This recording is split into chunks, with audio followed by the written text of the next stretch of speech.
All right, want to welcome everyone to today's Partner Positives webinar presentation on impact storytelling. I am super excited about this one. We're going to be joined by Marc A. Pittman of the Concord Leadership Group, and really excited for a lot of reasons on this one. My name's Tim Sarantonio, Director of Strategic Partnerships, and our MC today. Going to hit a few housekeeping items, and then we're going to dive into today's presentation. First, who is Neon One?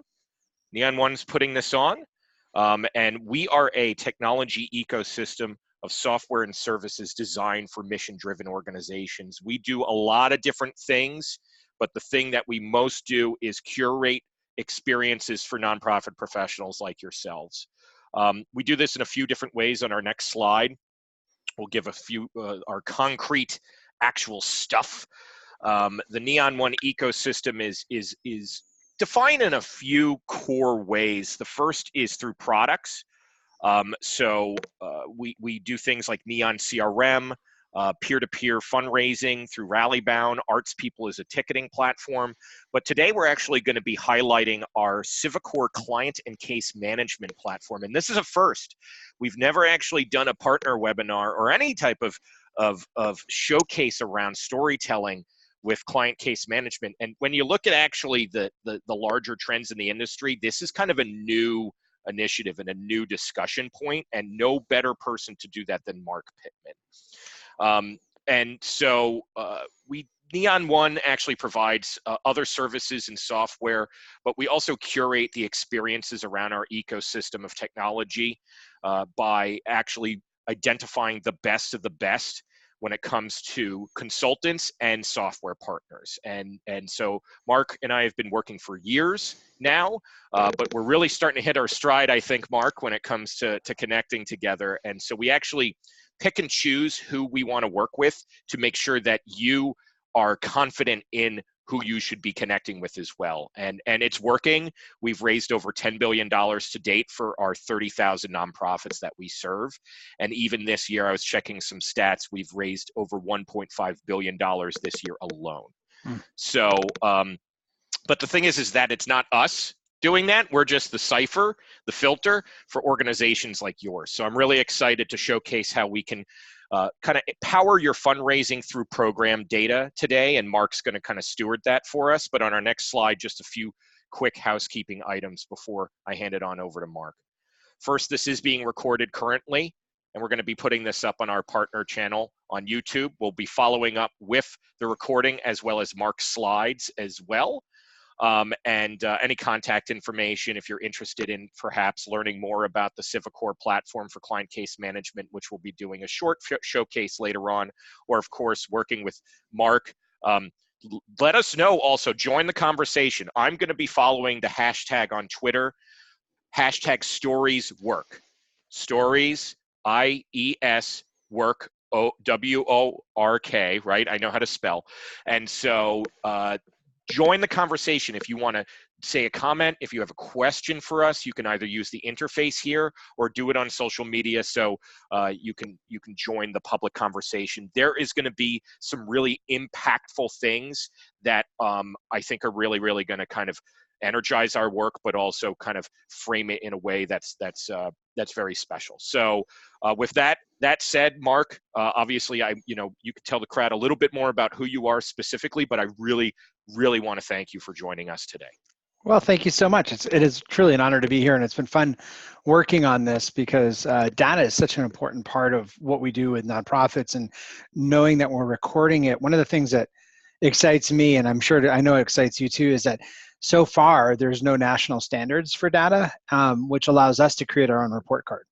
So we get to tell back to our supporters and our elected officials and others how we're doing. Based on the core things that are core to our value. We don't have to fit somebody else's weird cookie cutter mold. We get to shape it ourselves if we're keeping the data, and if we know how to find that data, which is a lot of big ifs. And I know you're going to share some of that a little bit later. But so my name's Marc Pittman. I've been working in the nonprofit sector for about 24 years. um, I have love asking for money. I love telling stories. I love helping leaders organize their cultures through storytelling too. And I really believe it's part of our personal leadership because human beings are storied creatures. What I'm going to do in the next few minutes is take you on a little bit of a journey. We're going to look at the importance of data, but I figure you already know that. That's why you're here.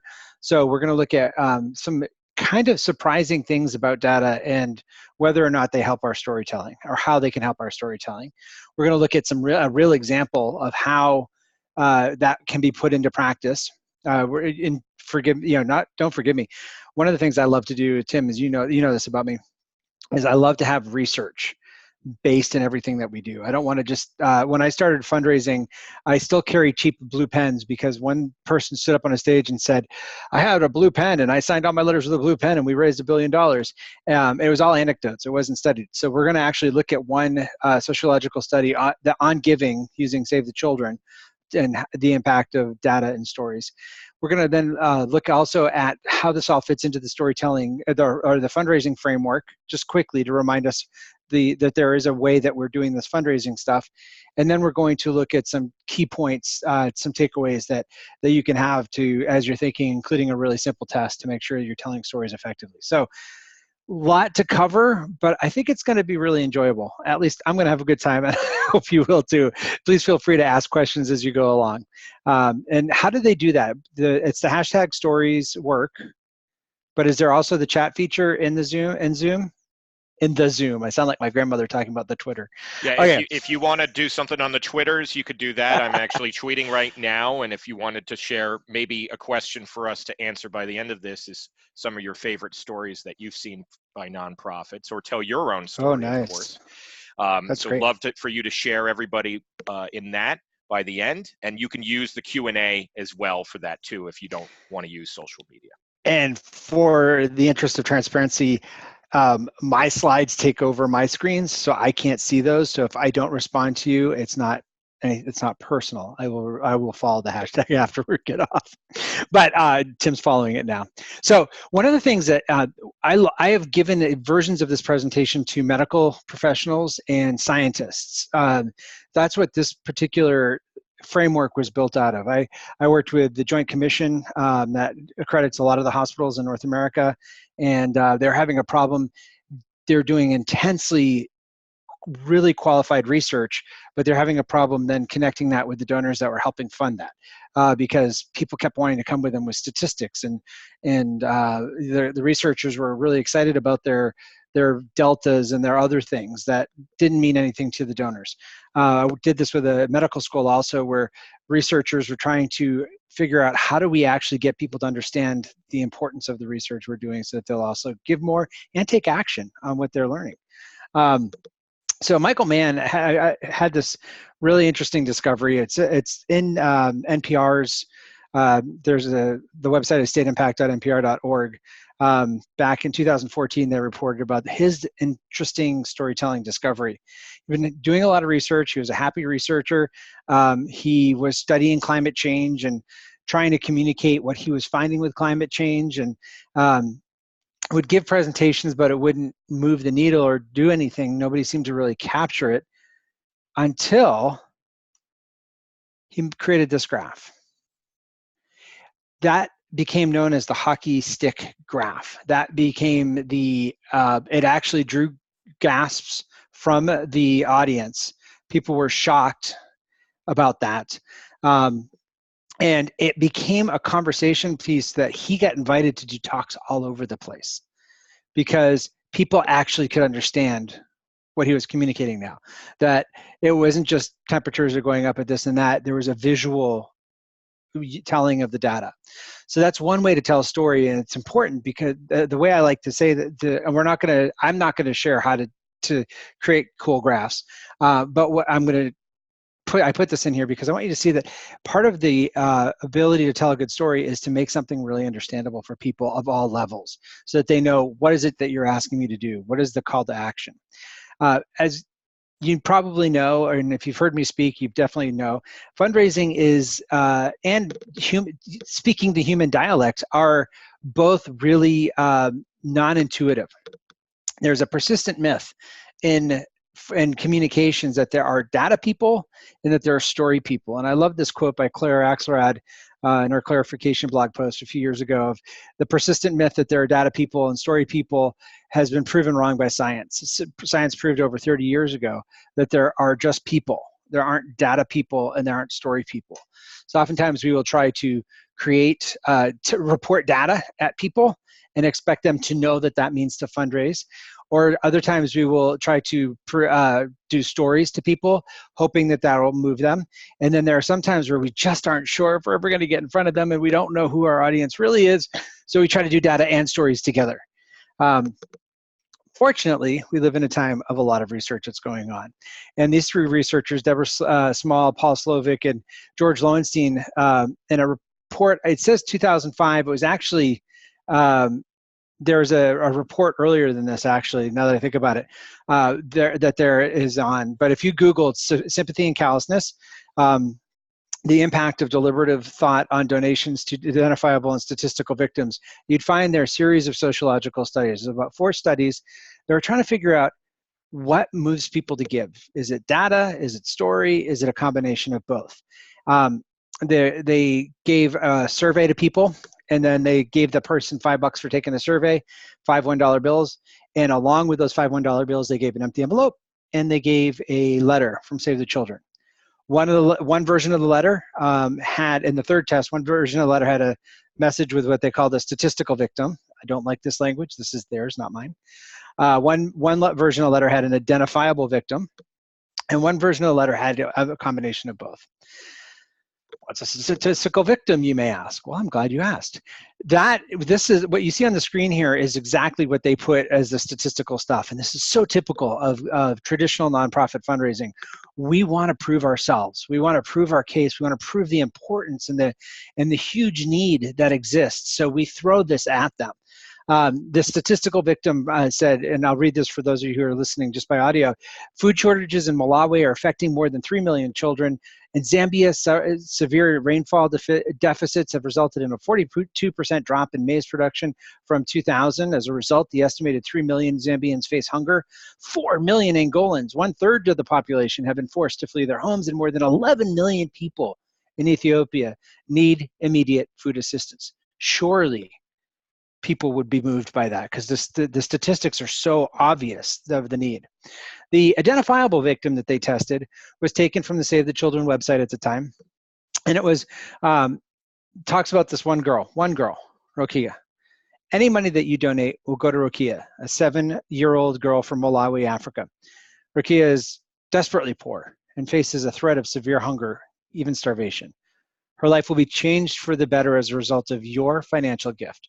With your support and the support of other caring sponsors, Save the Children will work with Rokia's family and other members of the community to help her, provide her with education, as well as basic medical care and hygiene education. So those are the 2 letters. Those are the 2 different things that people got, or they got a combination of both of those. How'd it work, you may ask? Again, I'm glad you asked. The statistical victim out of that $5 thing raised $1.14. That's on average, that's what was raised from people that just read the statistics and kind of got overwhelmed by the statistics. The identifiable victim, though, raised more than twice as much. It was $2.38, so more than twice as much as the statistical. Now, if you're like me, when I first got into fundraising, I thought surely the statistics with the story would be the most compelling because you're engaging both parts of the brain, left and right would be going and everything. Well, if you guessed that, you'd be wrong. It almost dropped right back down to statistical victim. There seems to be for some reason, adding analysis into this and priming with analytical thinking seems to suppress giving. Now, I'm going to show you this very visually, and it ends with a moving picture that may disturb some, so I respect that. If you want to come back in a minute, you can. But it has to do with the Syrian refugee crisis before the current actions. There had been researchers talking about the Syrian refugee crisis for years. They were statistically gathering the statistics and telling people that there's a problem here. Nobody seemed to be paying attention. And it was sort of like this type of picture of faces masses of people that were fleeing Syria and flooding Europe, and public workers and human health people and people that were studying this were saying we need to do something about that. Now, some organizations tried to make it more understandable, like Catholic Relief Services here, by having the 4 faces of kids instead of all the sea of faces. They put 4 faces of children, which smart. We're neurologically programmed to support cute little things, and the kids are doing that. It would have been better if it were 1, but 4. But then they kind of wanted to show how big the problem was by saying 11 million Syrians have been displaced by violence. And still nobody really caught the message. It was just sort of like noise in the air until we saw Alan Kurdi's body wash up on the beach. That's when the world was galvanized. And that's the impact of a powerful story. It's taking the data that you know exists, you know is desperately needing someone to act on, and identifying it down to something that somebody can, or bringing it into a state where somebody can actually identify with that. The study by Slovic, Lowenstein, and Small show that their conclusion was that and they tried this 4 different ways to make sure there wasn't any study bias, that they weren't trying to lead people in different ways. And each way it showed that any priming of analytic thinking, when you start trying to get people to think of the facts or the numbers or the statistics, it reduces donations. And they're not sure entirely why, but there's a couple of reasons that seem to make sense. One is that logic and analysis may suppress the emotional decision of giving. That could be what it is. But it could also be that there's this just huge overwhelm when you have all these statistics facing at you. Like, just think about the Catholic Charities, 11 million. How can I do anything of significance with my meager donations? I can't make a difference. But when you have a story of one person, it seems to be more of a feeling of not only an empathy connection of, I get that, I've been a kid before. Wow, I can't imagine a kid having to live like that. But also it could be that I could see that I could help that person. Can't help 11 million, but I can help 1.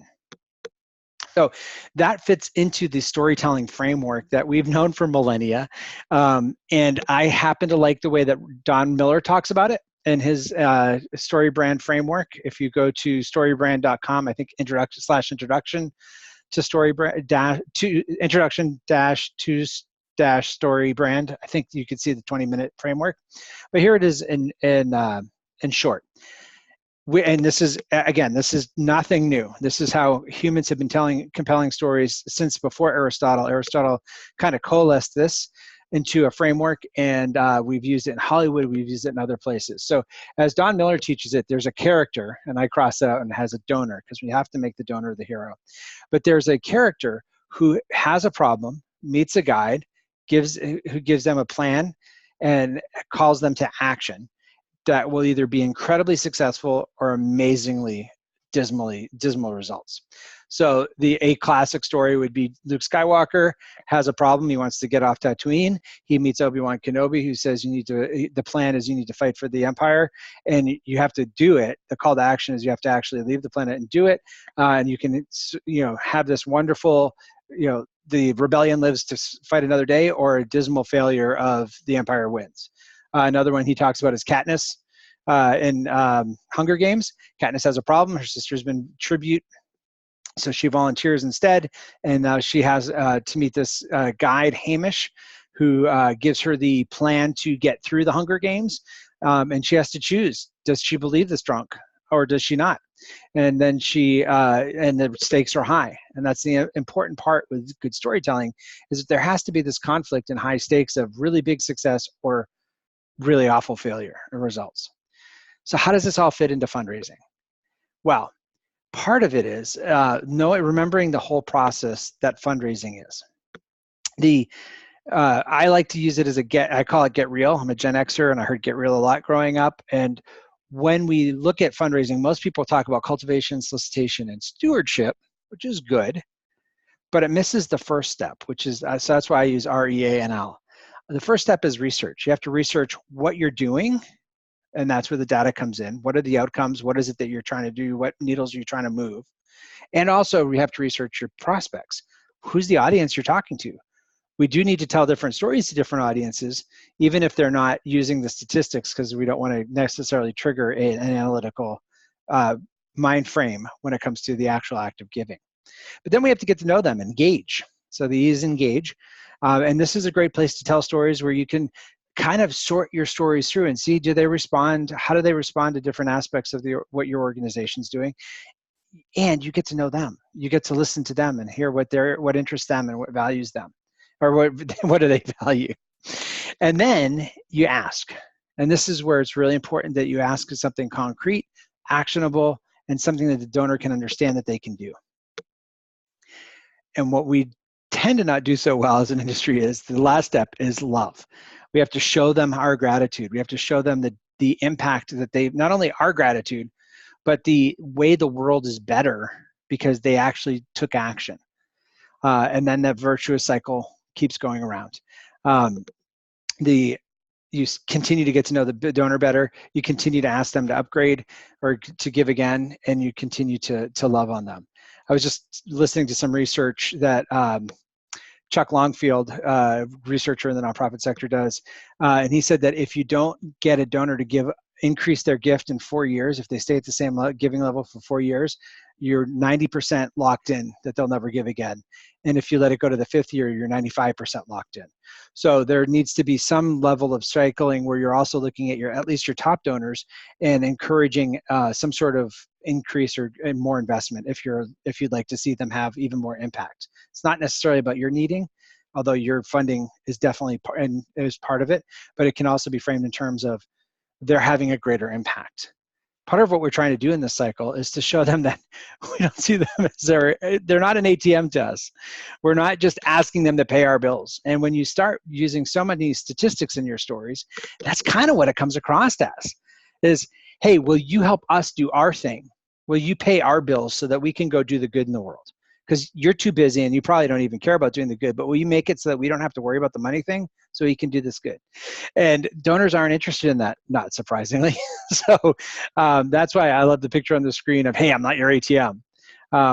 We found that in every down cycle of the economy where donors stop coming back to us, we realize it's an evidence that we've been pushing them and kind of trying to invoice them and get them to pay a bill rather than engage their heart and engage their imagination and engage their being in the mission and in the work that we're doing. And yeah, I've talked about kids because that was what we were seeing, but it could be science and change. It could be testing different procedures for medical issues. It could be preserving the community's history. It could be saving pets, conserving land. There's all sorts of different ways that these stories can be identifiable with people. But it's important that we do that in ways that engage the donor.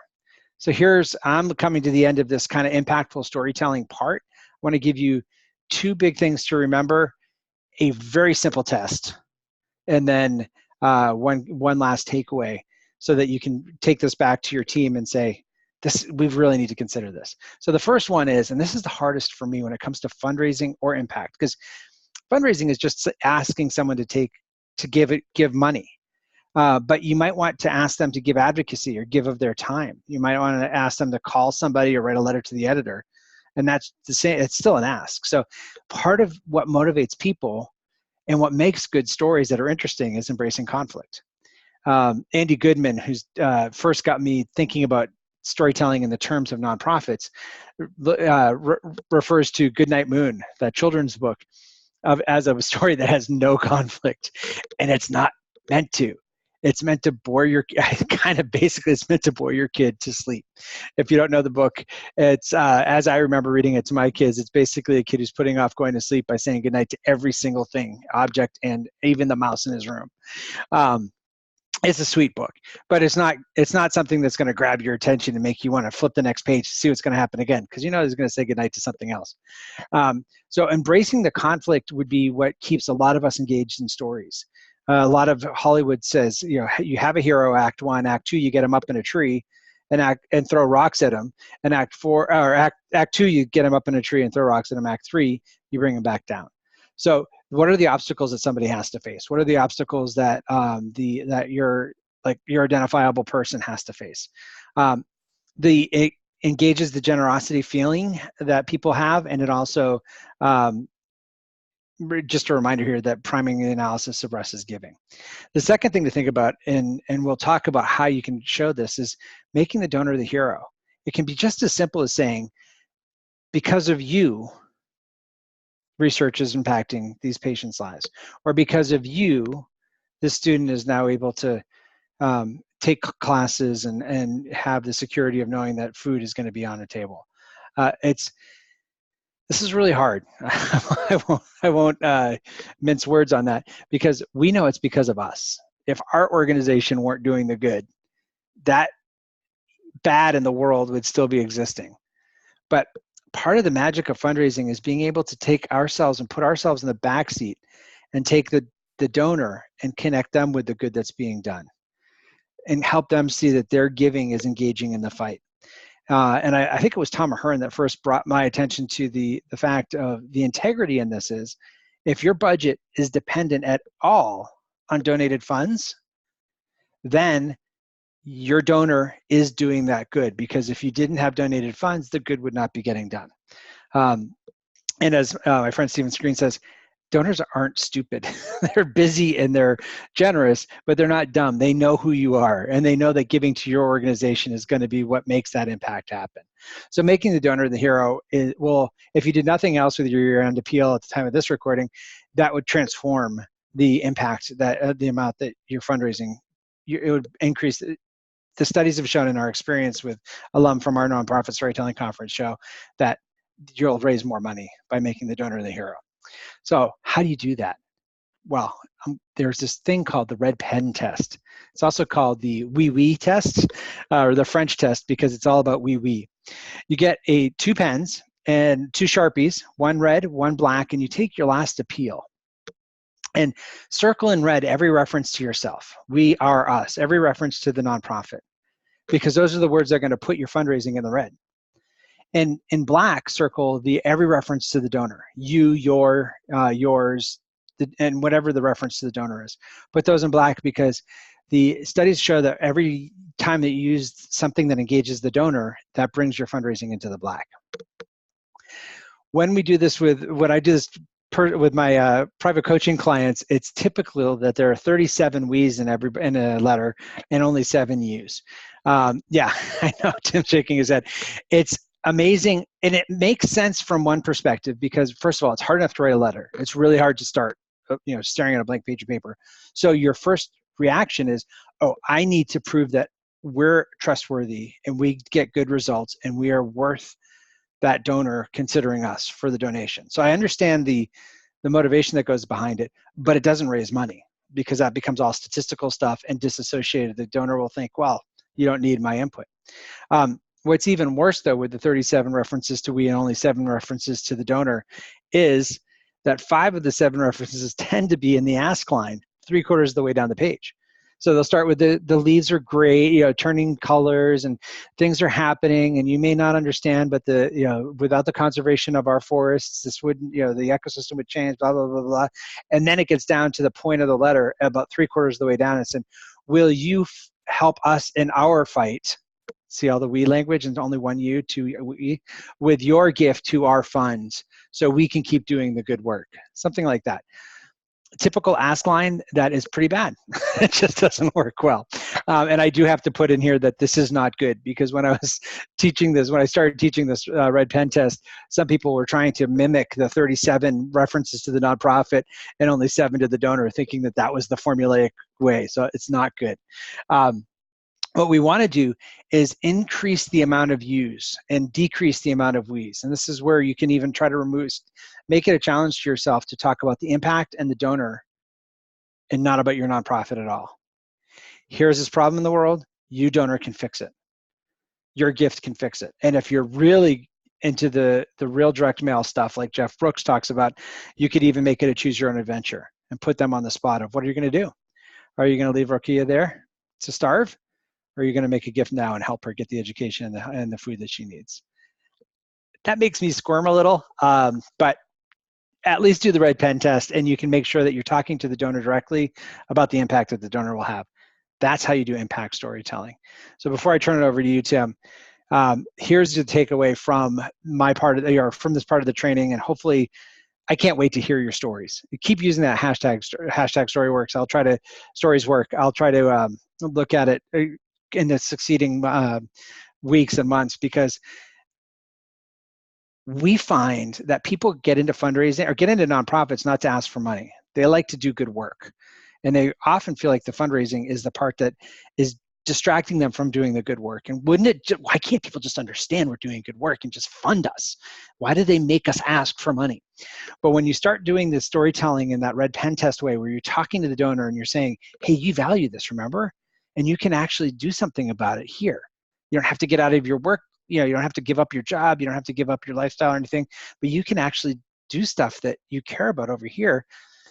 That makes it so that it feels like we're actually doing good on both sides. We're helping with the mission, and we're helping donors re-engage with something that's really important to us. So for impactful storytelling, you have to have data to be able to know that you're telling well, I think it's an integrity thing to know what you're tracking. What is it you're trying to do? Why is it that you're making a difference in the world? But you don't shove that data on the donor. You don't try to bludgeon them over the head with all these statistics. You tell them a story about one person or one identifiable thing that they can understand, and then you help them be the hero that gets to make the choice to fund that change. Whew. I feel like that was a really, I've been told that people can understand about 125 words a minute, and I speak gusts up to 250. So I hope that's all understandable to him. I was timing it. I was timing it the entire time. So I did a transcript once, and it was average of 212 words a minute, I think. Well, we do, and I have started using a transcriber tool that uses artificial intelligence to actually identify who's speaking for our webinars. If anybody needs a physical transcript afterwards, so awesome. It's a resource. So first of all, just want to give a shout out. We got Becky on Twitter at Nonprofit Becky following along with hashtag stories work so far. Would love some other people to join that too. We did have way to go, Becky. Yeah, no, and Becky, and the thing that actually Becky wrote originally when we kicked things off was using data to tell stories, so important in hashtag grant writing and so important to communications, right? Yeah. And I think that's a really key piece in terms of the practical lessons we can take from what Becky's bringing up, what Marc is bringing up when it comes to, because we might actually have fundraisers as well as program people on the phone today. Yeah, and program people need to know that. So here's one thing. So two things with that. Sorry, Tim.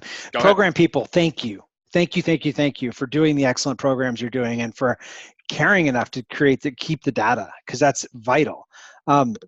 Fundraisers want to help you do more. When they're asking for stories, they're not trying to ask you to add to your burden by doing their work too, but they want to help communicate the good work that you're doing in a way that people that don't do what you do on a daily basis can understand. Fundraisers, if you're working with program people and you want to get the data, one of the ways you can do that, I happen to stumble on this, is tell the program people about donors that are excited about the programs. I was working at a hospital. I was meeting somebody, and they said, we get the best care from so-and-so and so-and-so at the hospital. My family was there. She was amazing. I happened to just go back, and instead of just absorbing that and saying, thank you, that's the way our hospital is, I actually told her the good words that this family said. And she became this advocate for me. Hey, have you talked to so-and-so? I already asked them permission to share your name. And it became this really virtuous circle of story sharing all the way around. So it makes people feel really good. So, and I think that if one of the biggest struggles that we've seen, which is why I was excited to start our next few months of kind of focusing on client case management for our Civicor product with you, Marc, was that you have to almost work backwards in terms of why is it important that these two potentially disparate divisions actually connect and work with each other. And so, go ahead. Yeah. No, because that was what was happening with the Joint Commission people. They really didn't understand, because it feels like you're dumbing it down.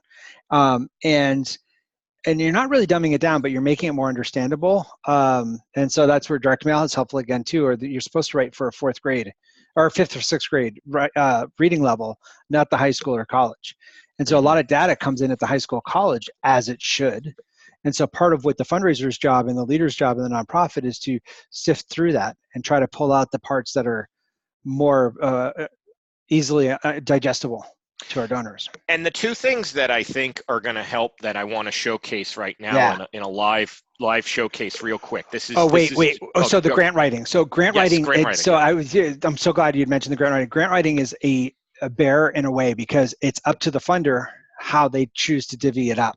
But a guy named Frank Velasquez found out, and he did a training for this in the Nonprofit Academy, but he's done it at some other places too, I think, after that, is he decided to map out his entire program on a story arc. Who was the hero? What was the guide is always should be the nonprofit. You're not the hero. If you think you're the hero as a nonprofit, you're putting yourself immediately at odds with the donor because the donor already thinks they're the hero of their story. They're the ones that are living out their story. So what he did was he tried to put the story arc, or he looked at a beneficiary, a person that was being impacted, and put the story arc, put them into the story arc, and then kind of figured out what are the sections of the grant proposal that each section of the story fits to, and then reshuffled it so that the whole proposal fit the format that the funder wanted, but kept the integrity of a story that he wanted to tell. Pretty brilliant. So, all right, go ahead. So do I have to do anything? Or I'm going to do it all. Don't you worry about that. So, all right. So, and Becky, again, thanks for the shout out of the shout out. So there you go.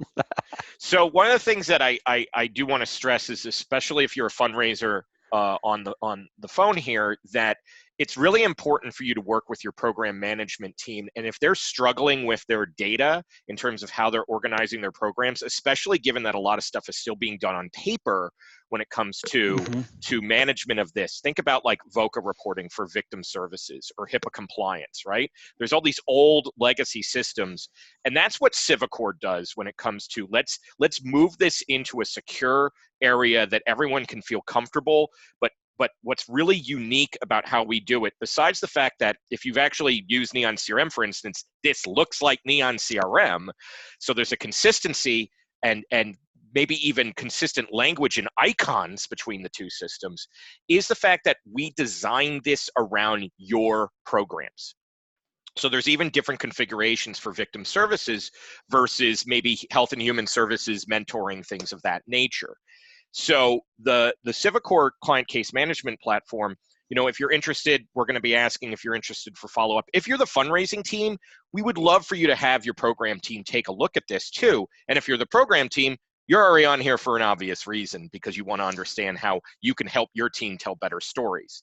The two things that I want to tie to Marc is the kind of the R in terms of the research out of real. How can you actually research properly?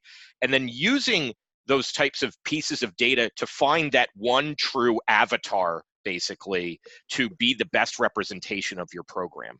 And it's not ignoring all the other people in your program. It's basically finding who best represents the purity of the work that you're doing.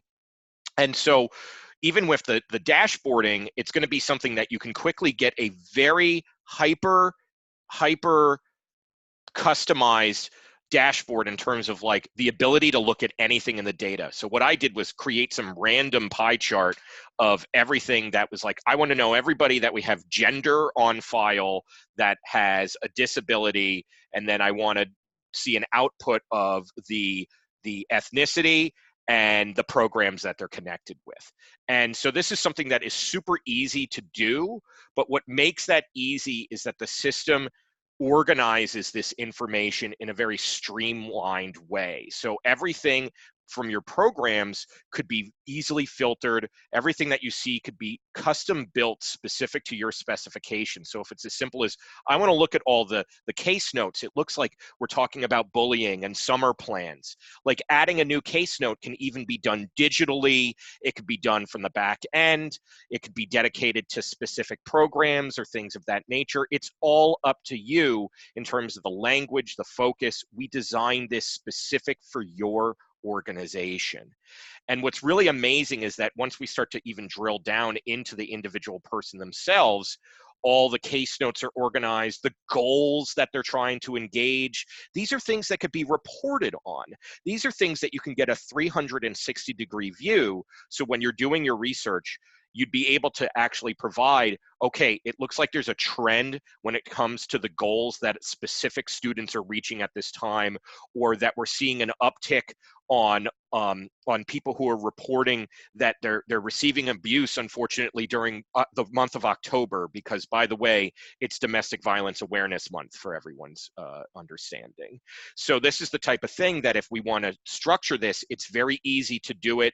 All this information can be happening online and being ported in automatically, and even down to what fields that you want, what goals, everything could be designed specific to your organization.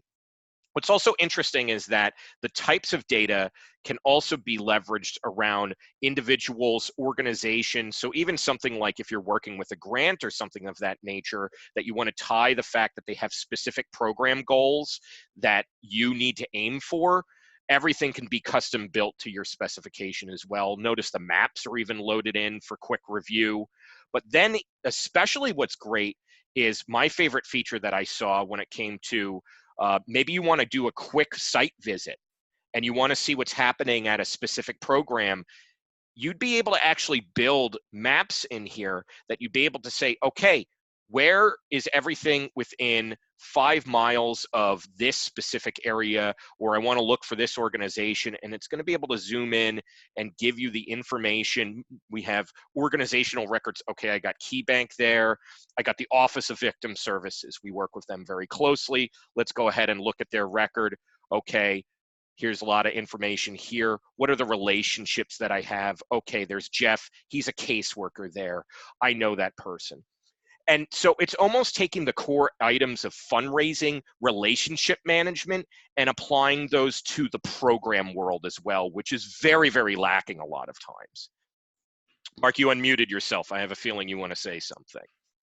Oh, I was just saying, wow. I didn't realize.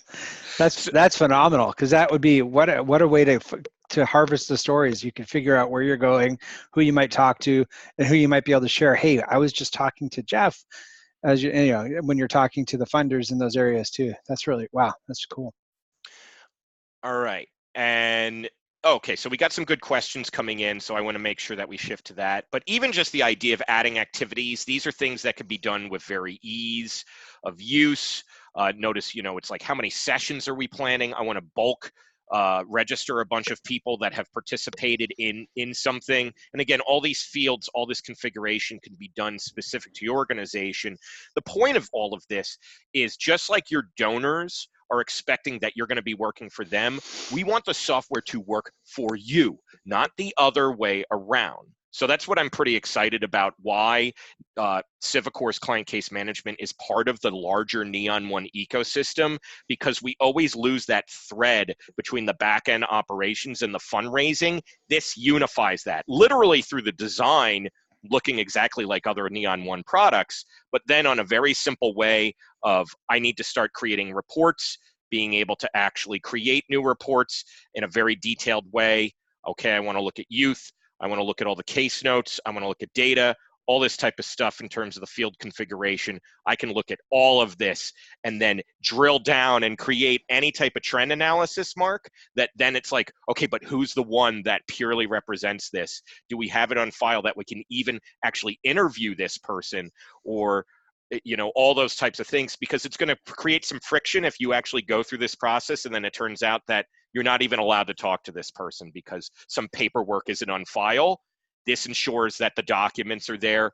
It actually, even one final thing that I actually found fascinating was that when you're adding a new person, you can even have their digital signatures on file. Now, this is me doing a very terrible doctor version of this, but quick, get a screenshot. This is Tim's. This is my signature. Signature. But if this is happening online, Mark, this is actually the digital signature that you can have right on file. That's great. So I'm going to go ahead and stop sharing. Allison. I'm so glad you're on here. That's awesome. Very cool. We get a great question from an anonymous attendee. This is all right if I read it? Oh yeah, yeah. You could see it now, so it looks. Yeah, Like, so, because my slides are gone, so there you go. so I can actually see again. So the question is, we're an interfaith nonprofit that hosts events that promote unity. Most of our data is attendance-based, and it's hard to measure impact besides our longevity. How can we use data to tell our story? It's a great question. And so I would say the data that you're tracking is the attendance, and that's great, but that's not the story of your impact. Oftentimes what we make the mistake of when it comes to attendance-based things or advocacy type things, or where we're trying to create a movement, we need to know what our numbers are, because that helps us measure, are we communicating with people? If more people come, typically we're connecting with more people. That's great. But the story would not be that. The story would be then going to those people and saying, why do you come? And if you have the data, you've come every single time we've had an event. What do you love about that? What motivates you to come? What do you enjoy most about this? We were talking about the differences in ethnicity giving. In Indiana University Philanthropy School, or the philanthropy, anyway, school. The Lilly School.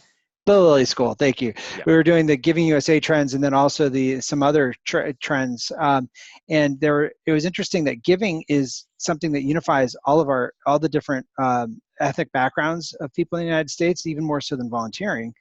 But it's not something that's necessarily reflected in every nonprofit. A lot of nonprofits are trying to figure out, how do we get a more diverse donor pool like our community is. And part of the answer to this interfaith organization, as well as to the question about diversity in your donor base, is ask. That's why I wanted to show you the research, engage, ask, and love, because the engaging and the loving are the same, except the loving is done with gratitude. So you're able to engage with gratitude. Hey, we're so honored that you give of your time to come to our events on this regular basis. And you may not want to say our events, but let's just say, for, speaking off the cuff, Tim, it's so great that you're here. Why do you keep coming? What motivates you to keep coming? I noticed you come to this tile event, but not others. What do you like? What do you get out of it? What do you like the most? And start trying to shop around your questions and practice the ones that feel authentic to you, and elicit response from others. And be willing to say, wow, really? Tell me more. Those lines, tell me more, can be amazing. I work with a bunch of Chabad organizations that are mostly Rabbi and Rebbitzin run, so husband and wife teams in different communities or campuses. And when you ask donors, why do you give to them? They often say, oh, because the Rabbi and the Rebbitzin, they're so amazing. Well, that's not going to move other people. That's not a story. They're not going to want to say, you can help us be amazing too.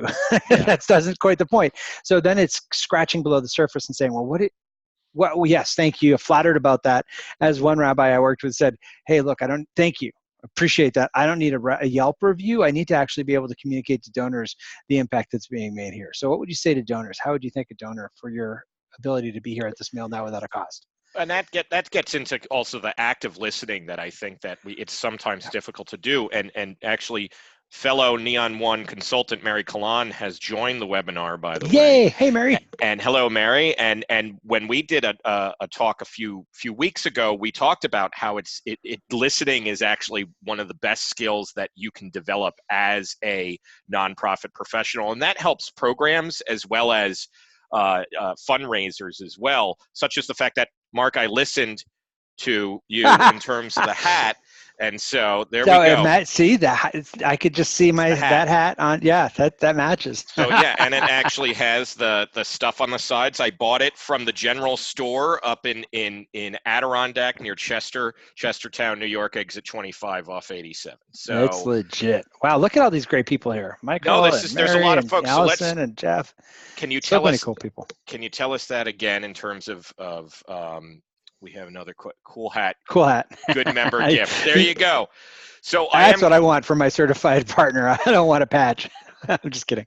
So yeah, one of the things that if we also want to make sure if we have any other questions. So what was the number again, Julia? I don't understand what you're asking. Yeah, tell us that number again. The number. Yeah, I get that it's a number, but I don't know what you mean by the number. Yeah, just want to remember what. I love this though. So for those of you who aren't seeing the questions, we can go back and forth with this in live. Yeah, we can see it. So yeah, Julie, if you want to just clarify which number, hashtag, the hashtag is Oh. hashtag stories matter. Stories work, not stories matter. Stories. Here we are talking about data, and so when we saw the hashtag sign, which is also the number sign, we thought it was numbers, but it was hashtag. Right, yes. Stories work. So please use the hashtag stories work. Thank you. Thank you, Julie. Yeah, sorry for Awesome. making you work for that one. Thanks for sticking with us. That's awesome. No, that's good. So I do have a question for folks in terms of just practically speaking. If you think that your program staff would love to learn more about Civil Course client case management, I'm just going to launch a little poll off to the side here. Would love to hear about that. I'm going to take the hat off.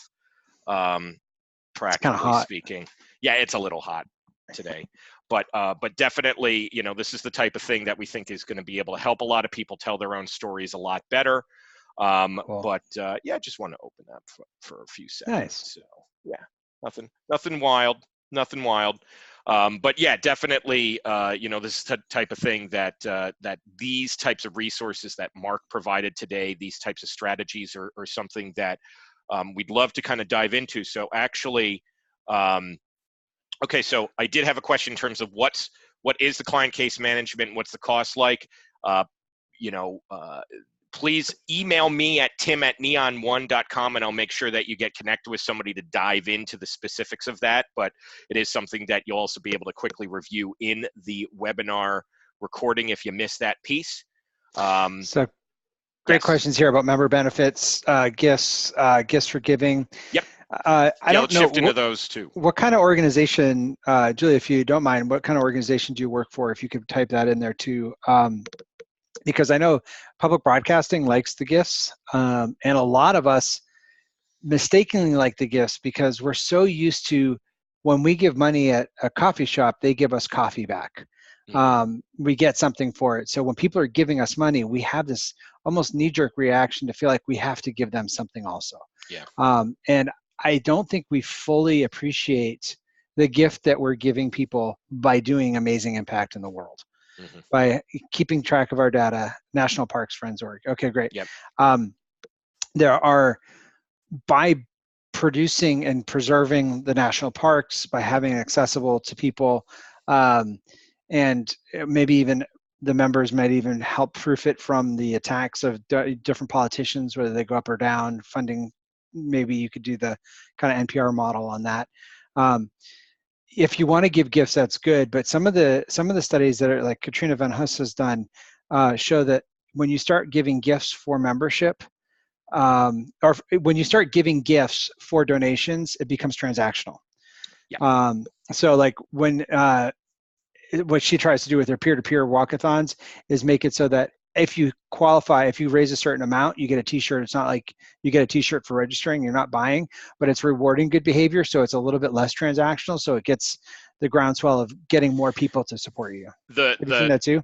The thing, yeah. And actually Gail Perry, Catherine Gamble and I did another webinar, partner webinar last week where their kind of charge was, we were trying to move away from major how do you re-envision major donor metrics to be more transformational in the relationship as opposed to transactional? So instead of looking at, like, for instance, the number of phone calls that you're making to a person to make contact, how many solicitations versus kind of the retention bucket that you have, those are the types of things that we need to start thinking about in terms of, like, how does it drive a connection to the mission as opposed to a connection to the action itself, right? Like, yeah. So, so that's, especially if national parks, like I consider that a gift in of itself, right? Like that excites me. Yeah, exactly. And so that's the type of thing. I mean, I'm right by the Adirondacks, the largest, not national park, but state park in the world, basically. And that's something that I would do everything in my power to protect, and same at the national level. And so this is a cool gift or something like that, but like do it because I like raised you a lot of money or something, right? So part of it with the gifts also is to make it so there are more surprises than expectations. So if you have a membership organization and you're used to membership benefits, definitely, I wouldn't consider blowing those up right now. But know that those are more transactional gifts and transformative. And so you can go back to the members and say, hey, it's year end. As you're making year end giving, would you help us? And whatever the values of your particular park are, whatever is it in providing a space for people to camp safely? Is it preserving an ecosystem and wildlife? Is it whatever it is that you're trying to do, teach swim safety and kayaking? Yeah.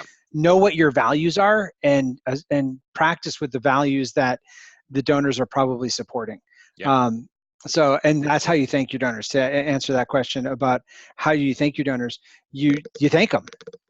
Call them up. Jay Love says call them up on the phone. If every executive director you should know what your average gift is. Take all that you raised last year, divide it by all the number of donors you have, and you find your average gift. Or you could do it all you raised last year and all the individual gifts that came in. Either way.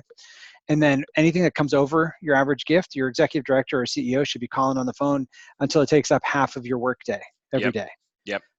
Hey, this is Mark calling just to say, we saw that you generously gave a gift you made a gift. Thank you. We couldn't do this without you. It doesn't have to be anything long, but then you can start harvesting and figuring out what's really helping donors inspire their generosity. And luckily, the Neon One ecosystem can help streamline that with perhaps a fundraising CRM as well. And actually, yeah. Julie did ask in terms like we teed you up, Julie. Thank you. Thank you. So that's one of the ways that a company like ours can help is providing the technology to help both the front end and back end engagement. So we covered a little bit touching on Civicor, but we do a lot of different things, and we could definitely be in touch for anybody who's interested on that. Mark, any parting thoughts, because we're hitting the oh yeah, we are. Mark. Look at the time. Wow. I know. I did not think it was going to go for back everybody on here. If you wanted to do something quickly to thank your donors, I would say at your next board meeting, have a list of donors and their city and state and their phone number, and have one list and pass it around the board and ask each board member to take 3 names to make the calls, because most of us have our cell phones at our board meetings. We can make the calls, and it just says, hi, I'm Mark, I'm on the board, don't use my name, use theirs. Hi, I'm so-and-so, I'm on the board of this nonprofit, we're here with the meeting, and the staff has just told me that you've been a supporter of ours in the last year, last 12 months, last month, however you want to divide it, whatever your data is. Thank you. It's so important. It's so meaningful to us to know that people are supporting the impact that's happening. That increases the generosity. When you start expressing generosity, it feels good for everybody, and it actually makes your board meetings much more effective. And I call it the gateway drug for fundraising, because a lot of board members don't want to ask people for money, but when they see the joy people get from giving money, they don't mind inviting people to give. Mm-hmm. So that could be the way to do it. Well, Julie, I'm really happy that this webinar hit at the right time, as you said. I also want to thank our friend Becky on Twitter, as well as anybody else who is going to be doing the hashtag stories work. Thanks for joining the conversation, which is really cool. See the MPA members and clients. Good to see you guys here. Oh, and awesome. we got some HIPAA questions. Great. Like, I'll definitely make sure that we can engage that. Ooh, so okay. Yeah, I know HIPAA is like totally we can. I love HIPAA questions because I've been there. Because we can do it. But yeah, this is Mark. I mean, obviously there was a reason that I was jazzed to work with you on this, and I want you to know that I'm deeply grateful for you. I'm deeply grateful for everybody who attended today's webinar, and we're here to help. Yes. So, Mark, what's a quick way if people want to get in contact with you that they Twitter, Marc A. Pittman on Twitter, MARCAP as in Peter ITMAN, or Mark MARC at ConcordLeadershipGroup.com. And I'm Tim at neon1.com, but we'll definitely be in touch. I'll be trying to get this also up into the cloud on the Neon One YouTube partner channel later today. But any final thoughts, Mark, before we sign off? Thank you guys for the work that you're doing in the world. It's hard enough to try to do it versus try to communicate it to others. But when you start communicating it to others well, using your data and your stories, it's gonna be so much more rewarding for everybody. So thank you for putting in the time for that hard work. Awesome. Thank you. Twitter. All right. Twitter handle. All right. We got it. Very cool. Love the hat. And okay, yeah, just catching up on our questions. Otherwise, folks, we'll be in touch, and have a lovely rest of the day. And let's finish out the quarter with amazing fundraising goals and helping tons and tons of people with our programs. So see you later.